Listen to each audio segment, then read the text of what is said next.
রাজু আর জাদুর পেন্সিল। রাজু ছিল একটা ছোট্ট ছেলে, যে ছবি আঁকতে খুব ভালোবাসত। কিন্তু তার রং পেন্সিল সব শেষ হয়ে গিয়েছিল। একদিন স্কুল থেকে ফেরার পথে রাজু দেখতে পেল, রাস্তার ধারে এক বৃদ্ধ লোক বসে আছেন। লোকটি রাজুকে ডেকে বললেন, এই নাও, একটা বিশেষ পেন্সিল। যা কিছু আঁকবে তাই সত্যি হয়ে যাবে। রাজু অবাক হয়ে পেন্সিলটা নিল। বাড়ি গিয়ে সে মজা করে একটা আইসক্রিম আঁকালো। হঠাৎ সেটি সত্যি হয়ে গেল। সে আনন্দে লাফিয়ে উঠল। এরপর সে একটা সুন্দর ঘোড়া আঁকালো, আর চোখের সামনে সেটি জীবন্ত হয়ে গেল। রাজু তখন ভাবল, আমি যদি একটা বিশাল চকলেটের পাহাড় আঁকি। সেই সঙ্গে সঙ্গে আঁকল, আর সত্যি সত্যি চকলেটের পাহাড় দাঁড়িয়ে গেল। সে খুশিতে চিৎকার করে উঠল। কিন্তু তখনই তার ছোট বোন এসে বলল, ভাইয়া, তুমি যদি সবাইকে সাহায্য করো, তাহলে তো আরো মজা হবে।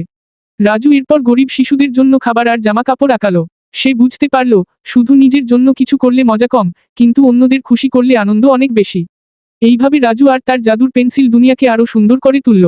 শিক্ষা: সত্যিকারের আনন্দ শুধু নিজের জন্য কিছু করার মধ্যে নেই, বরং অন্যদের সাহায্য করাই আরো বেশি আনন্দ। বন্ধুরা, এই রকম মজার মজার গল্প শুনতে চাইলে আমার চ্যানেলটিকে সাবস্ক্রাইব করে পাশে থাকুন। ধন্যবাদ।